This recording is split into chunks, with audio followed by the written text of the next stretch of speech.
இந்த வீடியோ எந்த loan app bank அல்லது ஃபினான்ஷியல் சர்வீஸையும் ப்ரமோஷன் செய்யவில்லை. இது கல்வி மற்றும் பொது தகவல் நோக்கத்திற்காக மட்டும். இதை படிக்கும் பொழுது ரெண்டு முக்கியமான விஷயத்த நான் பார்த்தேங்க. ஒன்று, நம்ம வாங்கின காசு கொடுத்தா நம்ம என்ன சொல்லுவாங்க, ஏய் பரவாயில்லப்பா வாங்கின காசை கட்டிட்டான்பா அப்படின்ற மாதிரி சொல்லுவாங்க இல்லைங்களா. ஆனால் வாங்கின காசை கட்டினா நமக்கு வருமான வரி வருமா? இது நீங்கள் வேற யாருக்காவது உதவியாக செஞ்சாலும் இது நடக்கும். அதே போல் ஒருத்தர்கிட்ட இருந்து 50,000க்கு மேலே வாங்கும் பொழுது இதை கூட வருமான வரியிலிருந்து கேள்வி கேட்கலாம் அப்படின்ற மாதிரி சொல்கிறாங்க. நான் காலையில் ஒரு இன்ஸ்டாகிராம் ரீல்ஸ் ஒன்று பார்த்தேன். அதில் பார்த்த உடனே 10 லட்ச ரூபா எடுத்தா இவ்வளோ, 5 லட்ச ரூபா எடுத்தா இவ்வளோ, சில கிரிஞ்சான விஷயங்கள்லாம் சொல்லிக்கிட்டு இருந்தாங்க. அப்புறம் நான் போய் செக் பண்ணி பார்க்குறேன். அதில் நிறைய விஷயங்கள் அப்படின்றது நமக்கு புலன்படுது. அதை தான் உங்ககிட்ட பகிர்ந்துக்க போகிறேன். முதல் விஷயம், ஒருத்தர்கிட்ட இருந்து நம்ம ஒரு 50,000 காசு அப்படின்றத வாங்குறோம்னா அதை ஏன் அவங்க அதர் சோர்ஸாக கன்சிடர் பண்ணுறாங்க அப்படின்னு கேட்டிங்கன்னா, இது நீங்கள் ரிலேட்டிவ் கிட்டே இருந்து வாங்கினீங்கன்னா கன்சிடர் பண்ண மாட்டாங்க. அவங்க எங்கள் சித்தப்பா பெரியப்பா இந்த மாதிரி வந்துச்சுன்னா அது சரியான காரணம் சொல்லிங்கன்னா கன்சிடர் பண்ண மாட்டாங்க. பட் யாருனே தெரியாத ஒரு 3ஆம் வருஷம் உங்களுக்கு காசு கொடுக்குறாரு அப்படின்னா, 50,000 ரூபாய்க்கு மேலே காசு கொடுக்குறாரு அப்படின்னா அப்போ அதை கண்டிப்பாக கன்சிடர் பண்ணுவாங்க. அவர் எதுக்கு உங்களுக்கு கொடுக்கணும், அவருக்கு ஏதாவது நீங்கள் வேலை செஞ்சு கொடுத்தீங்களா அப்படின்ற மாதிரி கேள்வி வரப்படும். அதனால நம்ம பதில் சொல்கிற மாதிரி இருக்கும். ஸோ அதை மட்டும் கொஞ்சம் கரெக்டாக பார்த்துக்கோங்க. தேவையில்லாத காசு கொடுத்து இந்த அக்கௌண்ட்டில் போட்டு இந்த அக்கௌண்ட்டில் மாற்றி கொடுங்கன்னா அந்த வேலை பண்ணாதீங்க. ஏன்னா இப்போ கொஞ்ச நாளாகவே இந்த அக்கௌண்ட்டை வாடகை விட்டு அதில் ஒரு பஞ்சாயத்து அப்படின்றதுலாம் ஓடிக்கிட்டு இருக்குது. ரெண்டாவது விஷயம், கடனை கட்டினா நல்லது தானே, அப்புறம் என்னையா கடனை கட்டினா நீங்கள் டேக்ஸ் போடணும்னு சொல்கிறீங்க அப்படின்னு கேட்டிங்கன்னா, நீங்கள் நல்லா யோசிச்சு பாருங்களேன். உங்களுடைய கிரெடிட் கார்டு இப்போ ஒரு 2 லட்ச ரூபா இருக்குன்னு வச்சுக்கோங்களேன். நீங்கள் ஒரே தம்மா ஒரு 1 லட்ச ரூபா எடுத்துகிட்டு போய் இப்போ கட்டுறீங்க அப்படின்னா அப்போ கேள்வி கேட்பாங்க. ஏன்னா 2 லட்ச ரூபா நீங்கள் யூஸ் பண்ணிட்டீங்க, இந்த 1 லட்ச ரூபா எங்கேருந்து வந்துச்சு அப்படின்ற மாதிரி கேள்வி வரலாம். அதனால கடன் அடைக்கும் பொழுது இந்த இஎம்ஐயை கரெக்டாக வச்சுக்கோங்க. இதனால தான் பெரிய பெரிய கோடீஸ்வரங்களாம் இந்த இஎம்ஐயை கரெக்டாக பேமெண்ட் பண்ணிடுவாங்க, டிலே பண்ணவே மாட்டாங்களாம். அதே போல் எதுவாக இருந்தாலும் மேக்ஸிமம் இஎம்ஐல தான் வாங்க பார்ப்பாங்களாம். இது இந்த நிறைய விஷயங்கள் இருக்குது. அதெல்லாம் நமக்கு எதுக்கு, ஏன்னா நம்ம ஃபினான்ஷியல் அட்வைஸ் எல்லாம் கிடையாது. நம்ம பார்த்து தெரிஞ்சுக்கிட்ட சுவாரஸ்யமாக இருக்குது உங்ககிட்ட பகிர்ந்துக்கிறேன், அவ்வளவுதான். சரி, ஓகே. அதனால கிரெடிட் கார்டு லோன் முடிக்க போறீங்கன்னா ஸோ அதுக்கு இது நான் இது பண்ணிட்டாலே எனக்கு ஏதாவது தொல்லை வந்துருமா அப்படின்றது கிடையாதுங்க. தகுந்த காரணத்தை சொல்லிட்டா இந்த பணம் இங்கே இருந்தாங்க வந்துச்சு, என் வீட்டை வித்தான் இதுல இருந்தா வந்துச்சு அப்படின்ற மாதிரி. இப்போ எங்களுக்கு பார்த்தீங்கன்னா மாமனார் வீட்டு சைடு அவங்க போய் ஏஜ்டு பர்சன், அதாவது சீனியர் சிட்டிசன் அப்படின்றதுனால எப்படிலாம் பணம் போட்டாங்க. அவங்க வீட்டை விற்று அவங்க பணம் போட்டாங்க. பணம் 15 லட்ச ரூபா போடும்போது என்கிட்ட கேட்டாங்க. நான் போய் கொண்டு போய் கூட்டிகிட்டு போனேன். அப்போ பேங்க்ல கேட்டாங்க, இந்த பணம் உங்களுக்கு எங்கேருந்து வந்துச்சு அப்படின்னு கேட்டாங்க. நாங்கள் சொன்னோம் லேண்டை சேல் பண்ணிடணும் அப்படின்ற மாதிரி. ஒரு சில இடங்கள்ல சேல் டீடு கூட கேட்கலாமா. அதனால எஃப்டியில் நீங்கள் கொண்டு போய் ஒரு 10 லட்ச ரூபாய்க்கு மேலே பணம் போறீங்கன்னா கேள்வி கேட்பாங்க, இந்த பணம் எங்கேருந்து வந்ததுன்னு. ஸோ நம்ம அதுக்கு மேலே போகாததுனால நமக்கு தெரியல. இப்போ கொஞ்ச நாளில் கொஞ்சம் வருஷத்துக்கு முன்னாடி பானிபூரி கடை வச்சுட்டு இருந்தவரை உங்களுக்கு தெரியும். அவருக்கு திடீர்னு பார்த்தீங்கன்னா கோடிக்கணக்கில் டாக்ஸ் அப்படின்றது போட்டு விட்டாங்க. இவர் என்ன பண்ணியிருக்காருன்னா, பானிபூரி கடை வச்சிருக்காரு. பக்கத்தில் இருக்கவங்களுடைய அவங்களுக்கு தர வேண்டிய காசை ஏன் ஜிபேல போடு, இவங்களுக்கு தர வேண்டிய காசை ஏன் ஜிபேல போடு அப்படின்ற மாதிரி சொல்லி அவர் ஜிபேல வாங்கிக்கிட்டாரு. இப்படி வாங்கினதுனால என்ன ஆச்சு அப்படின்னு கேட்டிங்கன்னா, ஸோ அவருக்கு வேற லெவலில் லட்சக்கணக்கில் ஒரு வருஷத்துக்கு 2 க்ளோசிங்கில் லட்சக்கணக்கில் ஏறி போச்சு.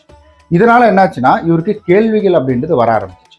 அதனால தேவையில்லாதவங்க காசை உங்களுடைய அக்கௌண்ட்ல வாங்கி போறது இந்த மாதிரிலாம் பண்ணாதீங்க.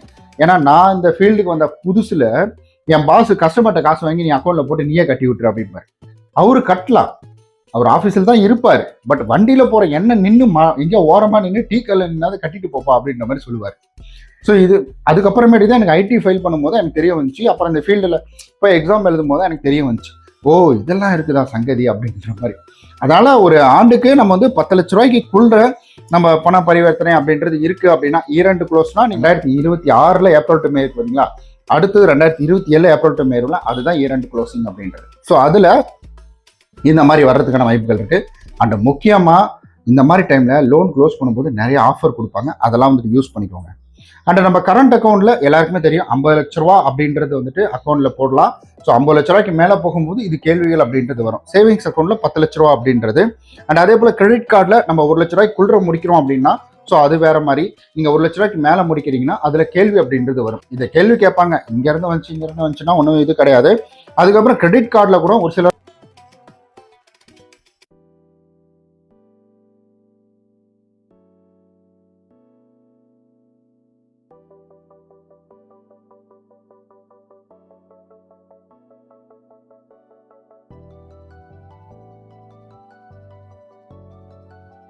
30 லட்ச ரூபா அல்லது அதற்கு மேற்பட்ட, அதாவது நம்ம வாங்குறோம், பதிவு பண்றோம், இதெல்லாம் பண்றோம் இல்லைங்களா, அதுக்கு வந்துட்டு வருமானத்துறை வந்து கேள்வி கேட்கலாம் அப்படின்ற மாதிரி வந்து சொல்லியிருக்காங்க. அப்புறம் ஃபிக்ஸட் டெபாசிட்ல ஆல்ரெடி 10 லட்ச ரூபா, பங்கு சந்தையில நம்ம வந்துட்டு பங்குகள் வாங்குறோம் இல்லைங்களா, அதுலயும் 10 லட்ச ரூபாய்க்கு மேல அப்படின்னா வந்துட்டு ஒரே நாள்ல ரொக்கமா வாங்குறது 2 லட்ச ரூபா. ஒரு நபர் ஒரே நாளில் அல்லது ஒரே நிகழ்வுக்கு 2 லட்ச ரூபாய்க்கு மேல வாங்குறாருன்னா பணம் மேற்படி சட்டம், அதாவது நம்ம வந்து ரெஜிஸ்டர் பண்ணோம் அப்படின்ற மாதிரி சொல்லுவாங்க. அது எல்லாத்துக்குமே வரும்ன்றது கிடையாதுங்க.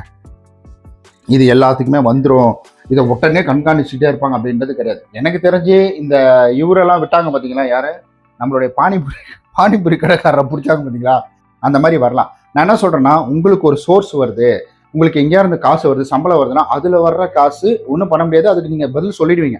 இந்த சம்பளத்துல இருந்து வருதுங்க, இந்த காசுல இருந்து வருதுங்க அப்படின்ற மாதிரி. அப்படி இல்லை, வேற ஒருத்தவங்கள்ட்ட இருந்து வாங்கி கொடுக்குறீங்க, அவங்க ஜிபேல அவங்க அனுப்புறாங்க, இவங்க ஜிபேல அனுப்புறாங்க அப்படின்ற மாதிரி. இல்லைன்னா என்னமா பண்ணுவாங்க, ஒருத்தருடைய லோன் அமௌண்ட்டை இவங்க கட்டிடுவாங்க. இந்த காசை நீ அக்கௌண்ட்ல போட்டு எனக்கு கட்டி கொடுத்துருப்பா அப்படின்ற மாதிரி. ஒரு தடவை அப்படின்றது ஓகே தான். ஸோ ஒரு எமர்ஜென்சிக்கு பண்றேன்னா ஓகே தான். என்னை பொறுத்த வரைக்கும் அது கூட நீங்க தலையில எடுத்து போட்டுக்காதீங்கன்னு தான் சொல்லுவேன். ஏன்னா அவங்க அக்கௌண்ட்லயே போட்டு நீங்க அவங்களுக்காக கட்டி கொடுத்துருங்க.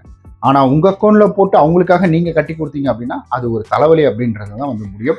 அதனால கொஞ்சம் சூதானமா இருங்க. உங்க சோர்ஸ்ல இருந்து வரக்கூடிய இன்கம் அப்படின்றதுனா நம்ம எப்படியா இருந்தால் பதில் சொல்லிடுவோம், இதுதான் சோர்ஸ், இதுதான் அப்படின்றது.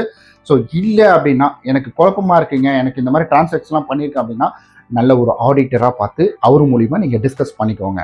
ஸோ எனக்கும் அதே தான், நானும் ஐடி ஃபைல் போகும்போது எனக்கு பெருசாக அதை பற்றிலாம் தெரியாது. அப்புறம் ஆடிட்டர் அவர்கிட்ட பேசி கேட்டு தெரிஞ்சுக்கிட்ட விஷயம் தான் இப்போ நான் உங்கள்கிட்டயே வந்துட்டு ஷேர் பண்ணிக்கிறேன். இதில் ஏதாவது வந்துட்டு நான் இன்டர்நெட்டில் இருக்கிறத பார்த்து சொல்கிறேன், நம்ம இதுக்காக எக்ஸ்ட்ரா படித்து வர்றதுலாம் கிடையாது, இன்டர்நெட்டில் இருக்கிறத பார்த்து சொல்கிறேன். இல்லை ஏதாவது மாற்று கருத்துக்கள் இருந்துச்சு மறக்காமல் கீழே அதை கமெண்ட் பண்ணுங்கள்.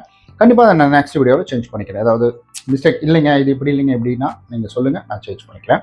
So I'm not a financial advisor, I'm not a SEBI register. ரொம்ப நன்றி இந்த வீடியோ நீங்கள் தூரம் பார்த்ததுக்கு. வேறு ஏதாச்சும் கேள்விகள் இருந்துச்சா கீழே சொல்லுங்கள், நான் செக் பண்ணி உங்களுக்காக கொடுக்குறேன்.